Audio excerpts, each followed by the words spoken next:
ನಮಸ್ಕಾರ ಎಲ್ಲರಿಗೂ. Nature spirit 9 ಆಟ್ Kannada tarot card ರೀಡಿಂಗಿಗೆ welcome.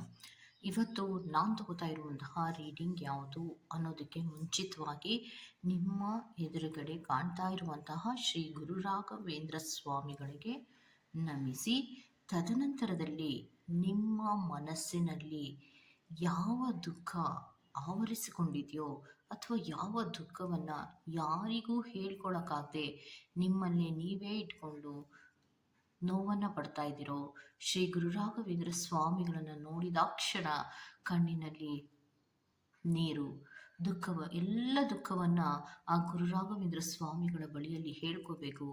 ಅವರು ನನ್ನ ದುಃಖವನ್ನು, ನನ್ನ ಎಲ್ಲ ನೋವುಗಳನ್ನು ಕೇಳಿಸ್ಕೊಂಡು ನನಗೇನಾದರೂ ಒಂದು ದಾರಿಯನ್ನು ತೋರಿಸ್ತಾರೆ ಅನ್ನುವಂತಹ ನಂಬಿಕೆ ಯಾರೆಲ್ಲ ಭಕ್ತಾದಿಗಳಿಗೆ ಇದೆಯೋ ಅವರೆಲ್ಲರೂ ಕೂಡ ಗುರು ರಾಘವೇಂದ್ರ ಸ್ವಾಮಿಗಳನ್ನು ಭಕ್ತಿಯಿಂದ ನಮಿಸಿ ನಿಮ್ಮ ದುಃಖವನ್ನು ಹೇಳ್ಕೊಳ್ಳಿ. ನಿಮ್ಮ ಎದುರುಗಡೆ ಇರುವಂತಹ ಇಮೇಜ್ ಏನಿದೆಯೋ, ಗುರು ರಾಘವೇಂದ್ರ ಸ್ವಾಮಿಗಳ ಫೋಟೋ ಏನಿದೆಯೋ ಅದರ ಮುಂದೆ ಆದರೂ ಹೇಳಿ, ಅಥವಾ ನಿಮ್ಮ ದೇವರ ಕೋಣೆಯಲ್ಲಿರಬಹುದು ಅಥವಾ ನೀವು ಪೂಜಿಸುವಂತಹ ಫೋಟೋದ ಮುಂದೆ ಆದರೂ ನೀವು ಹೇಳ್ಕೊಳ್ಳಿ. ಅಥವಾ ಯಾರೆಲ್ಲ ಈ ಸಮಯದಲ್ಲಿ ನೀವು ದೇವಸ್ಥಾನದಲ್ಲಿ ಇದ್ದೀರೋ, ನೀವು ನೇರವಾಗಿ ಗುರು ರಾಘವೇಂದ್ರ ಸ್ವಾಮಿಗಳ ಬಳಿಯಲ್ಲಿ ನಿಮ್ಮ ದುಃಖವನ್ನು ಹೇಳ್ಕೊಳ್ಳಿ. ಯಾರಿಗೂ ಹೇಳ್ಕೊಳಕ್ಕಾಗಲ್ಲ ನಮ್ಮ ನೋವನ್ನು. ಯಾರಿಗಾದರೂ ಹೇಳ್ಕೊಂಡ್ರೆ ಅವರು ಆಡ್ಕೊಂಡು ನಗ್ತಾರೆ, ನಮ್ಮನ್ನು ಗೇಲಿ ಮಾಡ್ತಾರೆ, ನಮ್ಮನ್ನು ಹೀಯಾಳಿಸ್ತಾರೆ, ನೋವನ್ನು ಕೊಡ್ತಾರೆ. ಇಂತಹದ ಪರಿಸ್ಥಿತಿಗಳಲ್ಲಿ ಇರ್ತೀರ. ಅಂತಹ ಪರಿಸ್ಥಿತಿಗಳಲ್ಲಿ ಇದ್ದಾಗ ಏನು ಮಾಡಬೇಕು ಅನ್ನೋದೇ ಗೊತ್ತಾಗಲ್ಲ, ಒದ್ದಾಡ್ತಿರ್ತೀರ.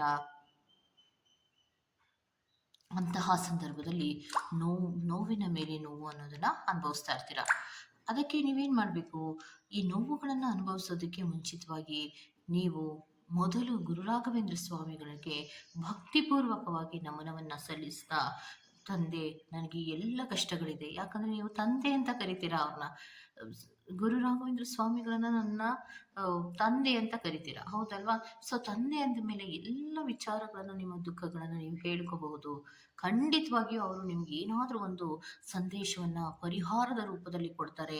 ಸೊ ಯಾರೂ ಕೂಡ ಯೋಚನೆಯನ್ನು ಮಾಡುವಂತಹ ಅಗತ್ಯ ಇಲ್ಲ. ಮೇಲಿಂದ ಮೇಲೆ ಅಳೋದಾಗ್ಲಿ, ನೋವನ್ನು ಪಡೋದಾಗ್ಲಿ, ದುಃಖವನ್ನು ಪಡೋದಾಗ್ಲಿ ಬೇಡ. ಒಮ್ಮೆ ಭಕ್ತಿಪೂರ್ವಕವಾಗಿ, ಮನಃಪೂರ್ವಕವಾಗಿ ನಿಮ್ಮೆಲ್ಲ ಕಷ್ಟಗಳನ್ನು ಗುರು ರಾಘವೇಂದ್ರ ಸ್ವಾಮಿಗಳ ಬಳಿಯಲ್ಲಿ ಹೇಳ್ಕೊಬಿಡಿ. ಅವರು ನಿಮ್ಮೆಲ್ಲ ದುಃಖಗಳಿಗೂ ಖಂಡಿತವಾಗಿಯೂ ಪರಿಹಾರವನ್ನು ಕೊಟ್ಟೇ ಕೊಡ್ತಾರೆ. ಓಕೆ, ಸೊ ಒಂದು ನಿಮಿಷ ನೀವು ಗುರು ರಾಘವೇಂದ್ರ ಸ್ವಾಮಿಗಳನ್ನು ನೆನಪು ಮಾಡ್ಕೊಳ್ಳಿ. ಭಕ್ತಿಪೂರ್ವಕವಾಗಿ ನೆನಪು ಮಾಡಿಕೊಂಡು ನಿಮ್ಮ ಎದುರುಗಡೆ ಇರುವಂತಹ 2 ಆಯ್ಕೆಗಳಲ್ಲಿ ಯಾವುದಾದರೂ ಒಂದನ್ನು ಆಯ್ಕೆ ಮಾಡ್ಕೊಳ್ಳಿ. ತ್ರಿಶೂಲವನ್ನು ಆಯ್ಕೆ ಮಾಡಿಕೊಂಡ್ರೆ ಫೈಲ್ ನಂಬರ್ 1, ದೀಪವನ್ನು ಆಯ್ಕೆ ಮಾಡಿಕೊಂಡ್ರೆ ಫೈಲ್ ನಂಬರ್ 2 ಆಗಿರುತ್ತೆ. ಆಯ್ಕೆಯನ್ನು ಮಾಡ್ಕೊಳ್ಳುವಾಗ ಬಹಳ ಕಾನ್ಸಂಟ್ರೇಷನಿಂದ ಆಯ್ಕೆಯನ್ನು ಮಾಡ್ಕೊಳ್ಳಿ. ನಿಮಗೆ ಯಾವುದು ಕರೆಕ್ಟ್ ಅನಿಸುತ್ತೋ ಅದನ್ನು ಆಯ್ಕೆ ಮಾಡ್ಕೊಳ್ಳೋದ್ರ ಮೂಲಕ, ಯಾವುದು ಕರೆಕ್ಟ್ ಅನಿಸುತ್ತೆ ಅಂದರೆ ನಿಮಗೆ ಅಟ್ರಾಕ್ಟ್ ಆಗಬೇಕು. ಈ ತ್ರಿಶೂಲ ಅಟ್ರಾಕ್ಟ್ ಆಗುತ್ತೋ ಅಥವಾ ನಿಮಗೆ ದೀಪ ಅಟ್ರಾಕ್ಟ್ ಆಗುತ್ತೋ ಕರೆಕ್ಟಾಗಿ ನೋಡಿ ನೀವು ಅದನ್ನು ಆಯ್ಕೆ ಮಾಡ್ಕೊಳ್ಳಿ. ಕನ್ಫ್ಯೂಸ್ ಆಗಬೇಡಿ. ಕನ್ಫ್ಯೂಸ್ ಆದಂತಹ ಸಂದರ್ಭದಲ್ಲಿ ನಿಮ್ಗೆ ಏನಾದರೂ ಆಯ್ಕೆಯನ್ನು ಮಾಡ್ಕೊಳ್ಳುವಾಗ ಕನ್ಫ್ಯೂಸ್ಗಳೇನಾದರೂ ಆಗ್ತಾ ಇದ್ರೆ ನೀವು ಮತ್ತೊಮ್ಮೆ ಶ್ರೀ ಗುರು ರಾಘವೇಂದ್ರ ಸ್ವಾಮಿಗಳನ್ನ ಭಕ್ತಿಪೂರ್ವಕವಾಗಿ ನೆನಪಿಸ್ಕೊಳ್ತಾ ಮತ್ತೆ ಕಣ್ಬಿಟ್ಟು ನೋಡಿದ್ರೆ ನಿಮ್ಮ ಮುಂದೆ ಮತ್ತೆ 2 ಆಪ್ಷನ್ಗಳು ಇದ್ದೇ ಇರುತ್ತೆ. ಅದೇ ಆಪ್ಷನ್ಗಳಲ್ಲೇ ನಿಮಗೆ ಕಾಣಿಸ್ತಾ ಇರುತ್ತೆ. ಆ ಆಪ್ಷನ್ಗಳಲ್ಲಿ ಯಾವುದನ್ನು ಸೆಲೆಕ್ಟ್ ಮಾಡ್ಕೋ ಅನ್ನುವಂತಹ ರೀತಿಯಲ್ಲಿ ನಿಮಗೆ ಮನಸ್ಸನ್ನು ಶ್ರೀ ಗುರು ರಾಘವೇಂದ್ರ ಸ್ವಾಮಿಗಳು ಕೊಡ್ತಾರೋ ಅದನ್ನು ಆಯ್ಕೆ ಮಾಡ್ಕೊಳ್ಳೋದ್ರ ಮೂಲಕ ನಿಮ್ಮ ಅತಿಯಾದ ದುಃಖ ಇರಬಹುದು, ನೋವು ಇರಬಹುದು, ಸಂಕಟ ಇರಬಹುದು, ಏನೇ ಆಗಿದ್ರೂ ಕೂಡ ಅದಕ್ಕೆ ಯಾವ ಸಂದೇಶವನ್ನು ಪರಿಹಾರದ ರೂಪದಲ್ಲಿ ಕೊಡ್ತಾ ಇದ್ದಾರೆ ಅನ್ನೋದನ್ನ ಖಂಡಿತವಾಗಿಯೂ ನೀವು ನೋಡ್ಬೋದಾಗಿರುತ್ತೆ. ಓಕೆ, ಹಾಗೇನೆ ಡಿಸ್ಕ್ರಿಪ್ಷನ್ ಬಾಕ್ಸಿನಲ್ಲಿ ಪ್ರತಿ ಫೈಲ್ನ ಟೈಮಿಂಗ್ಸನ್ನು ಕ್ಲಿಯರ್ ಆಗಿಯೇ ಮೆನ್ಷನ್ ಮಾಡಿರ್ತೀನಿ. ನೀವು ಯಾವ ಫೈಲನ್ನು ಸೆಲೆಕ್ಟ್ ಮಾಡ್ಕೊಂಡಿರ್ತೀರೋ ಆ ಫೈಲ್ನ ಟೈಮಿಂಗ್ಸನ್ನು ನೋಡಿ ಸ್ಕಿಪ್ ಆಗಿ ನಿಮ್ಮ ರೀಡಿಂಗ್ಸ್ಗಳನ್ನು ನೀವು ತಗೋಬೋದಾಗಿರುತ್ತೆ. ಓಕೆ, ರೀಡಿಂಗನ್ನು ಶುರು ಮಾಡೋಣ. Okay, let start. ಓಕೆ, ಯಾರೆಲ್ಲ ಮನಸ್ಸಿಟ್ಟು ಶ್ರದ್ಧಾ ಭಕ್ತಿಯಿಂದ ದೇವರನ್ನ ನೆನಪು ಮಾಡ್ಕೊತ, ದೇವರನ್ನೇ ನೋಡ್ತಾ ಏನು ದುಃಖವನ್ನು ನೀವು ಹೇಳ್ತಾ ಇದ್ದೀರೋ, ಶ್ರೀ ಗುರು ರಾಘವೇಂದ್ರ ಸ್ವಾಮಿಗಳ ಬಳಿಯಲ್ಲಿ ಏನು ಹೇಳ್ತಾ ಇದ್ದೀರೋ ಅದನ್ನು ಖಂಡಿತವಾಗಿಯೂ ಅವರು ಕೇಳಿಸ್ಕೊತಾ ಇದ್ದಾರೆ ಅನ್ನುವಂಥದ್ದನ್ನು ರೆಪ್ರೆಸೆಂಟ್ ಮಾಡ್ತಾ ಇದೆ. ಅವ್ರು ಹೇಳ್ತಾ ಇದ್ದಾರೆ, ಖಂಡಿತವಾಗಿಯೂ ನಾನು ಕೇಳಿಸ್ಕೊತಾ ಇದ್ದೀನಿ. ನಿನಗೆ ನಾನು ಕೇಳಿಸ್ಕೊತಾ ಇದ್ದೀನಿ ಅನ್ನುವಂತಹ ಕನ್ಫರ್ಮೇಷನ್ಸ್ ನಿನಗೆ ಗೊತ್ತಾಗತ್ತೆ ಅನ್ನೋದನ್ನ ಹೇಳ್ತಾ ಇದ್ದಾರೆ. ಸೊ ಯಾವ ವಿಚಾರಗಳಿಗೆ ಇರಬಹುದು ಅನ್ನೋದಾದ್ರೆ, ಕೆಲವೊಂದು ವಿಚಾರಗಳನ್ನ ನಾನು ಹೇಳ್ತೀನಿ. ಅದನ್ನ ಬಿಟ್ಟು ನಿಮ್ಮ ವಿಚಾರಗಳು ಇದ್ರೂ ಕೂಡ ಅದನ್ನು ಅವರು ಕೇಳಿಸ್ಕೊತಾ ಇರ್ತಾರೆ. ನೀವೇನು ಯೋಚನೆ ಮಾಡುವಂತಹ ಅಗತ್ಯ ಇಲ್ಲ. ಕೆಲವೊಬ್ಬರಿಗೆ ಬಿಸ್ನೆಸ್ಸಿನ ವಿಚಾರವಾಗಿರಬಹುದು, ಶೇರಿಂಗ್‌ಗಳ ವಿಚಾರವಾಗಿ ಇರಬಹುದು, ಅಥವಾ ಒಂದು ಟೀಮ್ ವರ್ಕ್‌ಗಳನ್ನ ಮಾಡ್ತಾ ಇರುವಂತಹ ಕೆಲಸಗಳಿಗೆ ಇರಬಹುದು. ಒಟ್ಟಿನಲ್ಲಿ ಏನೋ ಒಂದು ಕೆಲಸವನ್ನ ಮನೆಯನ್ನ ತಗೋತಾ ಇರ್ಬೋದು, ಆಸ್ತಿಯನ್ನ ತಗೋತಾ ಇರ್ಬೋದು, ಜಾಬಿನ ವಿಚಾರವಾಗಿ ಇರಬಹುದು, ಅಥವಾ ಏನೋ ಕೆಲವು ವಿಚಾರಗಳಲ್ಲಿ ನೀವು ಒಂದು ಇನ್ಫಾರ್ಮೇಷನ್ಸ್ ಅನ್ನ ಕಲೆಕ್ಟ್ ಮಾಡಿ, ನಾನು ಕರೆಕ್ಟ್ ಆಗಿ ವಿಚಾರಗಳನ್ನ ತಿಳ್ಕೋಬೇಕು. ಯಾಕಂದ್ರೆ ಇದು ನನಗೆ ಹೊಸದು ಅನ್ನುವಂತಹ ರೀತಿಯಲ್ಲಿ ನೀವು ಕೆಲವೊಂದು ಪ್ರಯತ್ನಗಳನ್ನ ಮಾಡ್ತಾ ಇದ್ದೀರಾ. ಅದರಲ್ಲಿ ಭಯವೂ ಕೂಡ ಇದೆ ಅನ್ನುವಂಥದ್ದನ್ನ ರೆಪ್ರೆಸೆಂಟ್ ಮಾಡ್ತಾ ಇದೆ. ಸೊ ಯಾತಕ್ಕೆ ಅನ್ನೋದಾದ್ರೆ, ಯಾವುದೇ ಕೆಲಸಗಳನ್ನ ಮಾಡುವಾಗ ನಾನು ಹುಮ್ಮಸ್ಸಿನಿಂದ ಮಾಡ್ತಾ ಇದ್ರೂ ಕೂಡ ಒಂದು ಭಯ ಇರುತ್ತೆ. ಗುರು ರಾಘವೇಂದ್ರ ಸ್ವಾಮಿಗಳು ನನಗೆ ಒಂದು ಒಪ್ಪಿಗೆಯನ್ನ ಕೊಟ್ಬಿಟ್ರೆ ನಾನು ಆ ಕೆಲಸವನ್ನ ಮಾಡ್ಕೊಂತೀನಿ. ಅಯ್ಯೋ ನನಗೆ ಸಮಾಧಾನ ಆಗತ್ತೆ, ನನ್ನೆಲ್ಲ ದುಃಖಗಳು ಪರಿಹಾರ ಆಗತ್ತೆ ಅಂತ ನೀವೇನ್ ಅನ್ಕೊಂಡು ನೀವು ಈ ರೀಡಿಂಗ್ ಅನ್ನ ನೋಡ್ತಾ ಇದ್ದೀರೋ, ಖಂಡಿತವಾಗಿಯೂ ನಿಮ್ಗೆ ಕನ್ಫರ್ಮೇಶನ್ಸ್ ಅನ್ನೋದು ಸಿಗತ್ತೆ, ಸಕ್ಸಸ್ ಅನ್ನೋದು ಸಿಗತ್ತೆ ಅನ್ನುವಂಥದ್ದನ್ನ ಆ ಹೇಳ್ತಾ ಇದ್ದಾರೆ. ಸೊ ಇನ್ನೊಂದೇನು ಅಂದ್ರೆ, ಶ್ರೀ ಗುರು ರಾಘವೇಂದ್ರ ಸ್ವಾಮಿಗಳ ಅಭಯ ನಿಮ್ಗೆ ಯಾವಾಗ್ಲೂ ಇರತ್ತೆ. ಅವರು ಯಾವಾಗ್ಲೂ ನೀವು ಏನು ಹೇಳ್ಕೊತಾ ಇರ್ತೀರೋ ಅದನ್ನು ಖಂಡಿತವಾಗಿಯೂ ಕೇಳಿಸ್ಕೊತಾ ಇರ್ತಾರೆ. ಆದ್ರೆ ಕೆಲವೊಂದು ವಿಚಾರಗಳಲ್ಲಿ ಸ್ಟಾಗ್ನೇಷನ್ಸ್ಗಳು ಯಾಕಿರತ್ತೆ, ಅಥವಾ ಸ್ಟಾಗ್ನೇಷನ್ ಅಂದ್ರೆ ಕೆಲವೊಂದು ನಿಮ್ಮ ಕೆಲಸಗಳು ಯಾಕೆ ಅವಾಗವಾಗ ನಿಂತೋಗ್ತಾ ಇರತ್ತೆ ಅಂದ್ರೆ, ಲ್ಯಾಕ್ ಆಫ್ ಡೈರೆಕ್ಷನ್ ಅನ್ನೋದನ್ನ ಹೇಳ್ತಾ ಇದ್ದಾರೆ. ನೀವು ಹೋಗ್ತಾ ಇರುವಂತಹ ದಾರಿ ಸರಿ ಇಲ್ಲದೆ ಇದ್ದಾಗ ನಿಮ್ಮ ಕೆಲಸಗಳು ಆಗಾಗ್ಗೆ ಸ್ವಲ್ಪ ಸ್ಟ್ರಕ್ ಆಗತ್ತೆ. ಯಾಕೆ ಯಾಕೆ ಅಂದ್ರೆ, ನೀವು ಮಾಡ್ತಾ ಇರುವಂತಹ ಕೆಲಸಗಳು ಹೊಸದಾಗಿ ಇರೋದ್ರಿಂದ, ಹೊಸ ಆಲೋಚನೆಗಳನ್ನ ಮಾಡಿ ನೀವು ಮುಂದಕ್ಕೆ ಹೋಗ್ತಾ ಇರೋದ್ರಿಂದ, ಹೊಸ ಪ್ರಯತ್ನವೇ ಆಗಿರೋದ್ರಿಂದ ಎಕ್ಸ್ಪೀರಿಯನ್ಸ್ ಕೊರತೆ ಕೆಲವೊಬ್ಬರಿಗೆ ಇದೆ. ಓಕೆನಾ? ಮತ್ತೆ ಕೆಲವೊಬ್ಬರಿಗೆ ಎಕ್ಸ್ಪೀರಿಯನ್ಸ್ ಇದ್ರೂ ಕೂಡ ಆ ಒಂದು ಡೈರೆಕ್ಷನ್ ಸರಿ ಇಲ್ಲದೆ ಇರೋದ್ರಿಂದ ನಿಮ್ಮ ಕೆಲಸಗಳಲ್ಲಿ ಅಡೆತಡೆಗಳನ್ನೋದು ಇರುತ್ತೆ. ಕರೆಕ್ಟ್ ಆದಂತಹ ದಾರಿಯನ್ನ ಹುಡುಕಿ ಮುಂದಕ್ಕೆ ಹೋಗಿ. ಯಾವ ದಾರಿ ಅನ್ನೋದನ್ನ ನಾನು ಸದ್ಯದಲ್ಲಿಯೇ ನಿಮಗೆ ತಿಳಿಸ್ತೇನೆ ಅನ್ನೋದನ್ನ ಹೇಳ್ತಾ ಇದ್ದಾರೆ. ಇನ್ನೊಂದೇನಂದ್ರೆ, ಯಾರೆಲ್ಲ ಫೈಲ್ ನಂಬರ್ 1 ಅನ್ನ ಆಯ್ಕೆಯನ್ನ ಮಾಡ್ಕೊಂಡಿದ್ದೀರೋ, ಸೊ ಅವರೆಲ್ಲರೂ ಕೂಡ ಒಂದು ಅತ್ಯಮೂಲ್ಯವಾದಂತಹ ಸಮಯವಾದಂತಹ 11-11 ಪ್ರೇಯನ್ನ ಮಾಡಿ, ಮ್ಯಾನಿಫೆಸ್ಟೇಷನ್ ಅನ್ನ ಮಾಡೋದನ್ನ ಪ್ರಯತ್ನವನ್ನ ಮಾಡಿ. ಮ್ಯಾನಿಫೆಸ್ಟೇಷನ್ ಮಾಡೋದ್ರಿಂದ ನಿಮ್ಮ ಒಂದು ಕೆಲಸಗಳು ಸುಗಮವಾಗಿ ಆಗೋದ್ರ ಜೊತೆಗೆ ನಿಮ್ಮಲ್ಲಿ ಸೆಲ್ಫ್ ಕಾನ್ಫಿಡೆನ್ಸ್ ಅನ್ನೋದು ಬರುತ್ತೆ. ಸೆಲ್ಫ್ ಕಾನ್ಫಿಡೆನ್ಸ್ ಅನ್ನೋದು ಯಾವಾಗ ಬರುತ್ತೋ ಆಗ ದಾರಿಗಳನ್ನ ಹುಡುಕೋದಕ್ಕೆ ಶುರು ಮಾಡ್ತೀರಾ. ಸರಿಯಾದ ದಾರಿಯಲ್ಲಿ ಹೋಗೋದಕ್ಕೆ ನಿಮ್ಗೆ ಅವಕಾಶಗಳನ್ನೋದು ಸಿಗುತ್ತೆ ಅನ್ನೋದನ್ನ ಹೇಳ್ತಾ ಇದ್ದಾರೆ. ಮತ್ತೆ ಕೆಲವೊಬ್ಬರಿಗೆ ಕೆಲವೊಂದು ವಿಚಾರಗಳಲ್ಲಿ ಕೆಲವೊಬ್ಬರಿಗೆ ಇರುವಂತಹ ದುಃಖ ಏನು ಅಂದ್ರೆ, ಕೆಲವೊಬ್ರು ತಾಯಿತನದ ಬಗ್ಗೆ, ಮಕ್ಕಳ ಬಗ್ಗೆ ಕೂಡ ನೀವು ಕೇಳ್ತಾ ಇದ್ದೀರಾ ಅನ್ನುವಂಥದ್ದನ್ನ ರೆಪ್ರೆಸೆಂಟ್ ಮಾಡ್ತಾ ಇದೆ. ಕೆಲವೊಬ್ರು ಆಸ್ತಿಗಳ ವಿಚಾರಗಳ ಬಗ್ಗೆ ಕೇಳ್ತಾ ಇರುವಂತಹದ್ದನ್ನ ರೆಪ್ರೆಸೆಂಟ್ ಮಾಡ್ತಾ ಇದೆ. ಕೆಲವೊಬ್ರು ಬಿಸ್ನೆಸ್ಸಿನ ವಿಚಾರವಾಗಿ ಕೇಳ್ತಾ ಇರುವಂತಹದ್ದನ್ನ ರೆಪ್ರೆಸೆಂಟ್ ಮಾಡ್ತಾ ಇದೆ. ಮತ್ತೆ ಕೆಲವೊಬ್ರು ಏನ್ ಮಾಡ್ತಾ ಇದ್ದೀರಾ ಅಂದ್ರೆ, ಗಳಲ್ಲಿ ಯಾವುದೋ ಒಂದು ಟೀಮ್ ವರ್ಕ್ ಕೆಲಸಗಳನ್ನ ಮಾಡ್ತಾ ಇರೋದ್ರ ಬಗ್ಗೆಯೂ ಕೂಡ ನೀವು ಕೇಳ್ಕೊತಾ ಇದ್ದೀರಾ. ಬಿಸ್ನೆಸ್ ಇರಬಹುದು, ಅಥವಾ ಶೇರಿಂಗಿನ ವಿಚಾರವಾಗಿರ್ಬೋದು, ಏನೋ ಒಂದು ಹೈಯರ್ ಸ್ಟಡೀಸ್ಗಳ ಬಗ್ಗೆ ಕೂಡ ಕೆಲವೊಬ್ರು ಕೇಳ್ಕೊತಾ ಇರುವಂತಹ ಸಾಧ್ಯತೆಗಳಿರುತ್ತೆ. ಯಾವುದೂ ಕೂಡ ನಿಲ್ಲಲ್ಲ. ಯಾರ್ಯಾರು ಯಾವ್ದಾರ ಬೇಡಿಕೆಗಳನ್ನ ಶ್ರೀ ಗುರು ರಾಘವೇಂದ್ರ ಸ್ವಾಮಿಗಳ ಬಳಿಯಲ್ಲಿ ತ್ರಿಶೂಲವನ್ನ ಆಯ್ಕೆ ಮಾಡಿಕೊಂಡು ಕೇಳ್ತಾ ಇದ್ದೀರೋ, ಅವರ ಎಲ್ಲರಿಗೂ ಕೂಡ ಹೌದು, ಈ ಕೆಲಸವನ್ನ ನಾನು ಮಾಡ್ಕೊಡ್ತೀನಿ, ಹೌದು ನಿನ್ನ ಮನಸ್ಸಿನ ದುಃಖಕ್ಕೆ ಪರಿಹಾರವನ್ನ ನಾನು ಕೊಡ್ತೇನೆ, ಯೋಚನೆ ಮಾಡಬೇಡ ಮಗು ಅನ್ನೋದನ್ನ ಹೇಳ್ತಾ ಇದ್ದಾರೆ. ಸೊ ಇನ್ನೇನು ಭಯ ನಿಮ್ಗೆ? ಗುರು ರಾಘವೇಂದ್ರ ಸ್ವಾಮಿಗಳೇ ನಿಮ್ಗೆ ಹೇಳ್ತಾ ಇದ್ದಾರಲ್ವಾ, ಏನು ಯೋಚನೆ ಮಾಡಬೇಡಿ. ನೀವು ಮಾಡ್ತಾ ಇರುವಂತಹ ಕೆಲಸಗಳಲ್ಲಿ ಸ್ಟಾಗ್ನೇಷನ್ಸ್ ಅಥವಾ ಅಡೆತಡೆಗಳನ್ನೋದು ಬರುತ್ತೆ. ಹೋಗೋ ದಾರಿಯಲ್ಲಿ ಮುಳ್ಳು ಚುಚ್ಚುತ್ತೋ ಅಂತ ಅಂದ ಮಾತ್ರಕ್ಕೆ ಮುಳ್ಳನ್ನ ಸೇರಿಸಿ ನಡೀತಿರೋ, ಅಥವಾ ಮುಳ್ಳನ್ನ ತೆಗೆದು ಹಾಕಿ ನಡೀತಿರೋ? ಕರೆಕ್ಟಾ? ಸೊ ಮುಳ್ಳನ್ನ ತೆಗ್ದು ಹಾಕಿ ನಡಿಬೇಕು ಅಲ್ವಾ? ಹೌದು. ನಿಮ್ಮ ಕೆಲಸಗಳಲ್ಲಿ ಅಡೆತಡೆಗಳು ಬಂದ್ರೆ ಯಾತಕ್ಕೆ ಬಂತು? ಯಾವ ದಾರಿಯಲ್ಲಿ ನಾನು ಹೋಗ್ಬೇಕು ಅಂತ ಸ್ವಲ್ಪ ಮಟ್ಟಿಗೆ ನೀವು ಆಲೋಚನೆಯನ್ನ ಮಾಡಿದ್ರೆ, ನಾನೇ ಆ ದಾರಿಯನ್ನ ತೋರಿಸ್ತೀನಿ. ಆ ದಾರಿಯಲ್ಲಿ ಹೋಗೋದ್ರಿಂದ ನಿಮ್ಮೆಲ್ಲ ಕಷ್ಟಗಳು ಕೂಡ ಪರಿಹಾರ ಆಗತ್ತೆ ಅನ್ನೋದನ್ನ ಖಂಡಿತವಾಗಿಯೂ ಹೇಳ್ತಾ ಇದ್ದಾರೆ. ಓಕೆ. ಸೊ ಇದಿಷ್ಟು ಫೈಲ್ ನಂಬರ್ 1 ಅವರ ರೀಡಿಂಗ್ ಆಗಿರತ್ತೆ. Go to the next file number 2. ಯಾರೆಲ್ಲ ದೀಪವನ್ನ ಆಯ್ಕೆ ಮಾಡ್ಕೊಂಡಿದ್ದೀರಾ, ಶ್ರೀ ಗುರು ರಾಘವೇಂದ್ರ ಸ್ವಾಮಿಗಳ ಬಳಿಯಲ್ಲಿ ನಿಮ್ಮೆಲ್ಲ ಕಷ್ಟಗಳನ್ನ ಹೇಳ್ಕೊತಾ ಬಿಕ್ಕಿ ಬಿಕ್ಕಿ ಅಳ್ತಾ ಇರ್ತೀರಾ, ದುಃಖವನ್ನ ಹೇಳ್ಕೊತಾನೆ ಇರ್ತೀರಾ. ನಾನು ಗುರು ರಾಘವೇಂದ್ರ ಸ್ವಾಮಿಗಳನ್ನ ಪೂಜಿಸ್ತಾನೇ ಇದ್ದೀನಿ, ಯಾಕೋ ನನ್ನ ಜೀವನದಲ್ಲಿ ಪರಿಹಾರ ಅನ್ನೋದು ಸಿಗ್ತಾ ಇಲ್ಲ, ನೆಮ್ಮದಿ ಅನ್ನೋದು ಸಿಗ್ತಾ ಇಲ್ಲ, ಸಮಾಧಾನ ಅನ್ನೋದು ಆಗ್ತಾ ಇಲ್ವಲ್ಲ, ಯಾತಕ್ಕೆ ಅನ್ನೋದು ನಿಮ್ಮ ಮನಸ್ಸಿನಲ್ಲಿ ಇರುವಂತಹದ್ದು. ಮತ್ತೆ ಮೇಲಿಂದ ಮೇಲೆ ಕಷ್ಟಗಳು ನಿಮಗೆ ಆವರಿಸ್ತಾ ಇರೋದನ್ನ ಇಲ್ಲಿ ತೋರಿಸ್ತಾ ಇದೆ.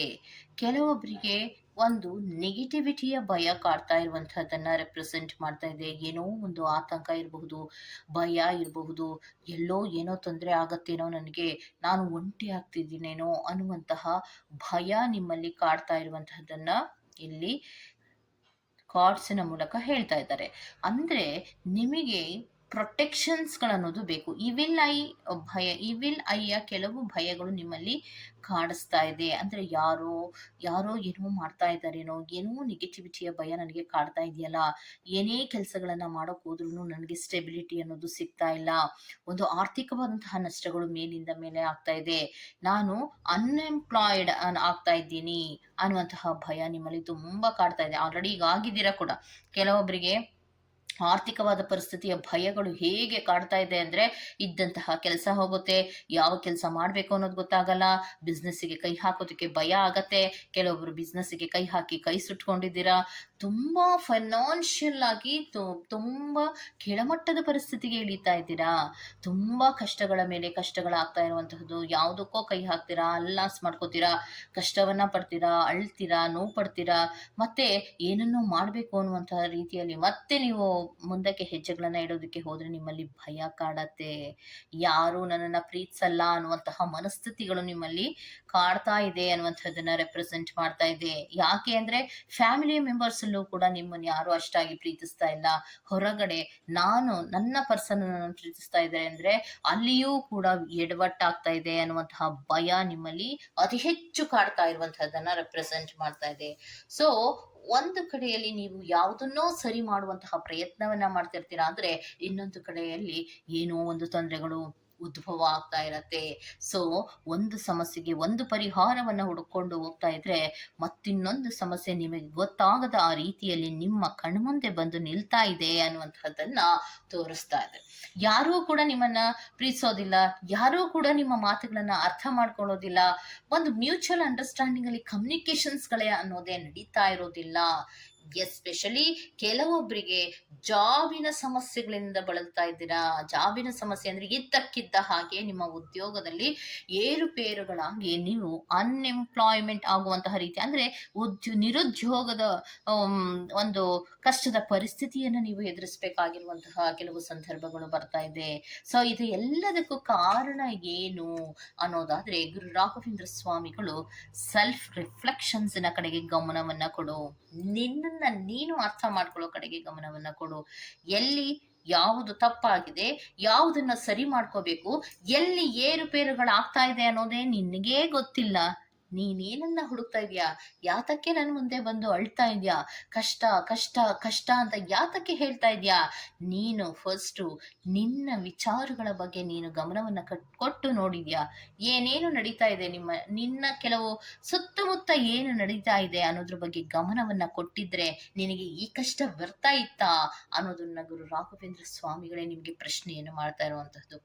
ಯಾತಕ್ಕೆ ಅಂದ್ರೆ, ಮೊದಲು ಕಷ್ಟಗಳು ಬರೋದು ಯಾವಾಗ ಕಷ್ಟಗಳು ಇದ್ದಕ್ಕಿದ್ದ ಹಾಗೆ ಶುರು ಆಗತ್ತೆ, ಅನ್ನೋದಾದ್ರೆ ನಾವು ನಮ್ಮ ಒಂದು ಜೀವನದಲ್ಲಿ ಕರೆಕ್ಟ್ ಆಗಿ ಅಬ್ಸರ್ವೇಷನ್ಸ್ ಅನ್ನೋದು ಇಟ್ಕೊಳ್ಳದೆ ಇದ್ದಾಗ ಏನು ನಡೀತಾ ಇದೆ, ನನ್ನ ಹಿಂದೆ ಏನ್ ನಡೀತಾ ಇದೆ, ನನ್ನ ಮುಂದೆ ಏನ್ ನಡೀತಾ ಇದೆ, ನಾನು ತಗೊಳ್ಳುವಂತಹ ನಿರ್ಧಾರಗಳು ಎಷ್ಟರ ಮಟ್ಟಿಗೆ ಇದೆ, ನಮ್ಮ ಮನೆಗಳಲ್ಲಿ ನಮ್ಮ ಮಾತುಗಳು ಎಷ್ಟರ ಮಟ್ಟಿಗೆ ನಡೀತಾ ಇದೆ, ಯಾವ ದಾರಿಯತ್ತ ಹೋಗ್ತಾ ಇದೆ, ಇದಿಷ್ಟನ್ನ ಗಮನ ಹರಿಸಿದ್ರೆ ಇಷ್ಟೊಂದು ದೊಡ್ಡ ತೊಂದರೆಗಳು ಬರ್ತಿತ್ತ ಮಗು ಅನ್ನೋದನ್ನ ಹೇಳ್ತಾ ಇರೋದು.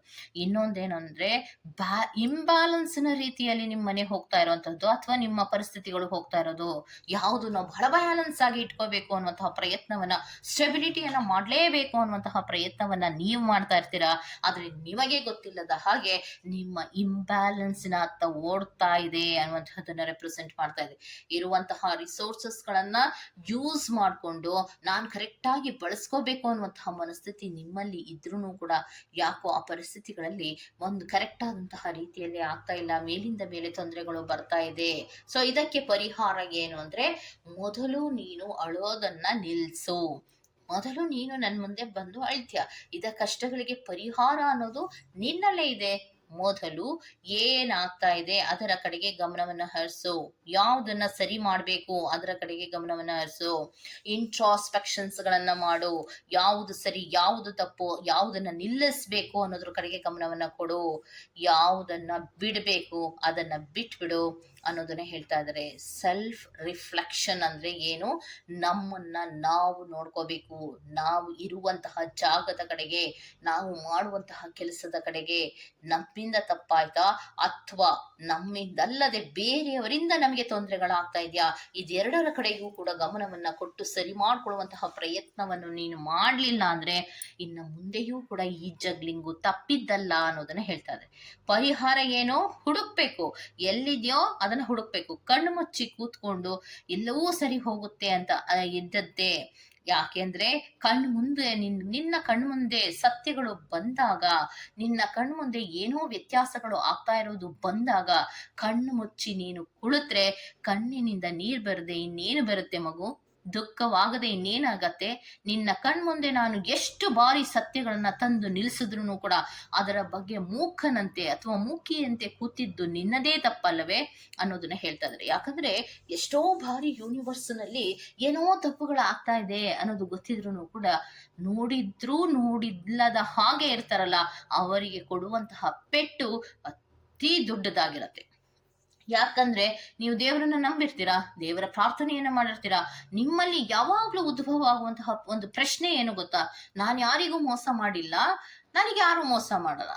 ಸೊ ನೀವ್ ಯಾರಿಗೂ ಮೋಸ ಮಾಡಿಲ್ಲ, ನಿಮಗೆ ಯಾರು ಮೋಸ ಮಾಡಬಾರ್ದು ಅನ್ನೋದೇನಾದ್ರೂ ಇದೆಯಾ? ನೀವ್ಯಾರಿಗೂ ಮೋಸ ಮಾಡಿಲ್ಲ, ನನಗೂ ಯಾರು ಮೋಸ ಮಾಡದ ಹಾಗೆ ನಾನು ಇರ್ತೀನಿ ಅನ್ನೋದನ್ನ ನೀವು ಬೆಳೆಸ್ಕೊಂಡಾಗ ಮನಸ್ಥಿತಿಯನ್ನ ಮಾತ್ರವೇ ನೀವು ಕರೆಕ್ಟ್ ಆಗಿರೋದಕ್ಕೆ ಸಾಧ್ಯ ಆಗತ್ತೆ. ಸೊ ಕಣ್ಣು ಮುಚ್ಚಿ ಕುಳಿತುಕೊಂಡು ಎಲ್ಲವನ್ನೂ ಕೂಡ ಗಮನಿಸ್ತೀನಿ ಅಂತ ಬಾಯಿ ಮಾತಿನಲ್ಲಿ ಹೇಳೋದಲ್ಲ, ಗಮನಿಸಿ ನೋಡು, ನಿನ್ನೆಲ್ಲ ಕಷ್ಟಗಳಿಗೂ ನೀನೇ ಕಾರಣಕರ್ತರಾಗಿರ್ತೀಯಾ ಅನ್ನೋದನ್ನ ಹೇಳ್ತಾ ಇದ್ದಾರೆ. ಸೊ ಯಾವಾಗ ನೀನು ಅದರ ಕಡೆಗೆ ನೀನು ಹುಡುಕ್ತಾ ಹೋಗ್ತೀಯೋ, ನಿನ್ನ ಕಷ್ಟಗಳಿಗೆ ಒಂದು ರೀತಿಯಲ್ಲಿ ಬೆಳಕು ಬೇಕು, ಸರಿ ಮಾಡಬೇಕು ಅನ್ನುವಂತಹ ಮನಸ್ಥಿತಿಯಲ್ಲಿ ಎದ್ದು ಕೂರ್ತೀಯೋ, ಆಗಲೇ ನಿನಗೆ ಪರಿಹಾರ. ಇಲ್ಲದಿದ್ದರೆ ಈ ಜಗ್ಲಿಂಗ್ ಅನ್ನೋದು ಅಥವಾ ಇಂಬ್ಯಾಲೆನ್ಸ್ಗಳನ್ನೋದು ನಿನ್ನ ಮುಂದಿನ ದಿನಗಳಲ್ಲಿಯೂ ಕೂಡ ಮುಂದುವರಿಕೆಗಳಾಗ್ತಾ ಇರತ್ತೆ ಅನ್ನೋದನ್ನ ಹೇಳ್ತಾ ಇದ್ದಾರೆ.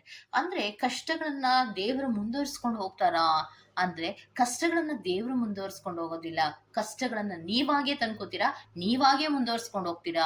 ಅದಕ್ಕೆ ದಾರಿಗಳನ್ನ ಹುಡುಕಿ ಅಂದಾಗ ನೀವೇನ್ ಮಾಡ್ತೀರಾ, ನನಗೆ ಕಾಣದೇ ಇದ್ದದ್ದಕ್ಕಲ್ವಾ ನಾನು ನಿನ್ನನ್ನ ಬಂದು ಕೇಳಿದ್ದು ದೇವ್ರೆ ಅಂತ ಹೇಳ್ತೀರಾ. ಯಾಕೆ ಕಾಣಲ್ಲ? ಕಷ್ಟಗಳು ಬರುವಾಗ ಏನಕ್ಕೆ ಕಷ್ಟ ಬರ್ತಾ ಇದೆ ಅನ್ನೋದನ್ನ ನಿಮ್ ಕಣ್ಮುಂದೆ ಶ್ರೀ ಗುರುರಾಘವೇಂದ್ರ ಸ್ವಾಮಿಗಳು ತೋರ್ಸಿದ್ದಾರಲ್ಲ, ಯಾತಕ್ಕೆ ನೀವು ನೋಡ್ಲಿಲ್ಲ? ಯಾತಕ್ಕೆ ನೀವು ನೋಡ್ಲಿಲ್ವೋ ಅದೇ ಕಾರಣಕ್ಕೆ ನೀವು ಈ ಶಿಕ್ಷೆಗಳನ್ನ ಅಥವಾ ಈ ಕಷ್ಟಗಳನ್ನ ಅನುಭವಿಸ್ತಾ ಇದ್ದೀರಾ. ಕರೆಕ್ಟ್ ಆಗಿ ಕೂತ್ಕೊಂಡು ಈ ಎಲ್ಲ ಕಷ್ಟಗಳನ್ನ ಗಮನಿಸಿದ್ರೆ ಖಂಡಿತವಾಗಿಯೂ ನಿಮ್ಗೆ ಪರಿಹಾರ ಅನ್ನೋದು ಸಿಗತ್ತೆ. ಆದ್ರೆ ಸ್ಟೆಪ್ ಬೈ ಸ್ಟೆಪ್ ಮಾತ್ರವೇ ನೀವು ಮೇಲಕ್ಕೆ ಬರೋದಕ್ಕೆ ಸಾಧ್ಯ ಇದೆ. ಏಕ್ದಮ್ ನೀವು ಮೇಲಕ್ಕೆ ಬರೋದಕ್ಕೆ ಸಾಧ್ಯ ಇಲ್ಲ. ಯಾಕಂದ್ರೆ ಈಗ ಕೆಲವರಲ್ಲಿ ಯೂನಿವರ್ಸ್ನಲ್ಲಿ ಕೆಲವೊಬ್ಬರಿಗೆ ಮಾತ್ರ ಅಸ್ತವ್ಯಸ್ತ ಅನ್ನೋದು ಅಮೋಘವಾದ ಪ್ರಮಾಣದಲ್ಲಿ ಆಗಿರುವಂತಹ, ಬಹಳ ದೊಡ್ಡ ಪ್ರಮಾಣದಲ್ಲಿ ಆಗಿರುವಂತಹದ್ದು. ಸೊ ಅದನ್ನ ಒನ್ ಬೈ ಒನ್ ಸರಿ ಮಾಡ್ಕೋತಾ ಬನ್ನಿ. ಒಮ್ಮೆ ನಿಮ್ಗೆ ಸರಿ ಹೋಗುವಂತಹ ಸಾಧ್ಯತೆಗಳಿರುತ್ತೆ. ಯಾಕಂದ್ರೆ ಒಂದು ಸರಿ ಮಾಡೋಷ್ಟರಲ್ಲಿ ಮತ್ತಿನ್ನೊಂದು ಬರುತ್ತೆ. ಅದಕ್ಕೆ ಮತ್ತೆ ನೀವು ಹೆದರೋದಿಕ್ಕೆ ಹೋಗ್ಬೇಡಿ. ಅದೆಲ್ಲವೂ ಕೂಡ ಹೇಗೆ ಸರಿ ಮಾಡ್ಬೇಕು ಅನ್ನೋದನ್ನ ನಿಮ್ಮ ಮನಸ್ಸಿಗೆ, ನಿಮ್ಮ ಮೈಂಡಿಗೆ ಬರುತ್ತೋ ಅದನ್ನ ಸರಿ ಮಾಡುವಂತಹ ಪ್ರಯತ್ನಗಳನ್ನ ಮಾಡ್ತಾ ಹೋದ್ರೆ ಖಂಡಿತವಾಗಿಯೂ ಈ ಕಷ್ಟದಿಂದ ನೀವು ಆಚೆ ಬರಬಹುದು. ಆದ್ರೆ ಸರ್ಚ್ ಮಾಡ್ಬೇಕು. ಸರ್ಚ್ ಮಾಡೋದ್ರಿಂದ ಮಾತ್ರವೇ ನಿಮ್ಮೆಲ್ಲ ಕಷ್ಟಗಳಿಗೂ ಪರಿಹಾರ ಅನ್ನೋದು ಸಿಗತ್ತೆ. ಇಲ್ಲ ಅಂದ್ರೆ ಬಹಳಷ್ಟು ಡಿಸ್ಟ್ರಾಕ್ಷನ್ಸ್ ಗಳನ್ನ ಅದನ್ನ ರೆಪ್ರೆಸೆಂಟ್ ಮಾಡ್ತಾ ಇದೆ. ಓಕೆ, ಸೊ ಇದಿಷ್ಟು ಪಾರ್ಟ್ ನಂಬರ್ 2 ಅವರ ರೀಡಿಂಗ್ ಆಗಿರುತ್ತೆ. ಈ ತರಹದ ರೀಡಿಂಗ್ ನಿಮ್ಗೆ ಇಷ್ಟ ಆಗಿರುತ್ತೆ ದಯವಿಟ್ಟು ಸಬ್ಸ್ಕ್ರೈಬ್ ಮಾಡಿ, ಪಕ್ಕದಲ್ಲಿ ಇರುವಂತಹ ಬೆಲ್ ಐಕಾನ್ ಅನ್ನ ಪ್ರೆಸ್ ಮಾಡಿ. ನಾನು ನಿಮ್ಮನ್ನ ಮತ್ತೊಂದು ರೀಡಿಂಗ್ ಗಳಲ್ಲಿ ಸಿಗ್ತೇನೆ ಅಂತ ಹೇಳ್ತಾ ಅಲ್ಲಿವರೆಗೂ ಟೇಕ್ ಕೇರ್, ಬಾಯ್.